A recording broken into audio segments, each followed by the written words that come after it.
Bonjour à tous et bienvenue dans cette nouvelle vidéo dans laquelle je vais répondre à ta question, c'est comment fonctionne le fond vert sur Premiere Pro.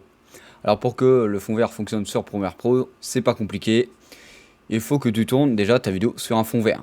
Il faut savoir que sur un fond vert, il faut que le fond vert soit bien droit, éviter au maximum les plis, éviter au maximum les ombres, éviter au maximum que l'éclairage soit mauvais. Par exemple là, sur le fond vert que j'ai importé, on voit que j'ai quand même un petit peu d'ombre. Mais la plupart du temps, le vert reste de la même couleur un peu partout. C'est parce que j'ai quand même de l'éclairage en face de moi, à gauche et à droite. Mais je n'ai pas un éclairage au-dessus de moi. Mais ça, c'est à vous de le régler. Mais moi, pour ma part, c'est largement suffisant. Après, ce qu'il faut savoir sur un fond vert, c'est que par exemple, là, moi, on voit que j'ai une partie jaune sur mon vêtement. La plupart du temps, le jaune, il va disparaître sur le fond vert. Voilà, clairement.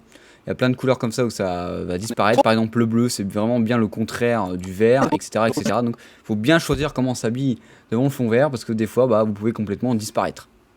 Du coup, maintenant, on va arrêter de parler et on va aller chercher l'effet qu'il faut appliquer sur la vidéo. C'est très simple. Il faut aller dans Effet. Voilà, tout simplement, je ne trouvais plus le bouton Effet. Et on va aller chercher l'effet Key Chroma qui s'appelle Ultra Key dans ce logiciel-là. On va le prendre, c'est celui-ci, et on va venir le glisser tout simplement sur notre clip. Voilà, l'effet a donc été cliqué, hop, on va double-cliquer dessus pour aller chercher l'option d'effet. On voit que l'Ultra Key a donc été activé. Ici, on voit qu'on a une petite pipette. On s'en fout. Nous, ce qui va nous chercher, c'est la couleur de découpe ici. On voit que par défaut, elle est sur noir.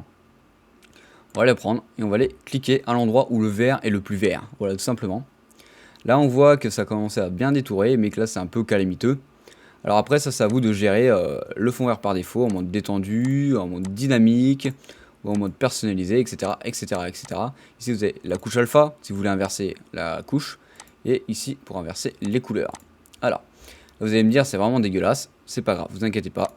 Donc je vais aller importer une image, voilà, on va l'agrandir, pour pouvoir la mettre derrière moi.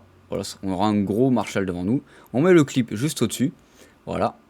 Et là on va donc aller chercher sur notre effet de clé chroma, on va donc sélectionner par exemple l'effet de base qui nous correspond le mieux. Voilà, personnaliser, etc. Par défaut, c'est celui qui est dynamique qui va le mieux se paramétrer. Là, on peut voir que j'ai quand même un peu d'ombre, c'est parce que j'ai de l'ombre clairement quand j'utilise mon fond vert. Après, vous pouvez aller le régler par vous-même, la transparence, le ton des choses, etc., etc. Voilà, on peut voir que ça a déjà enlevé énormément le découpage derrière moi et que c'est quand même un petit peu mieux si je vais bouger la transparence. En tout cas, n'hésite pas à t'abonner, à liker si tu veux d'autres tutoriels sur Photoshop. Allez, bisous!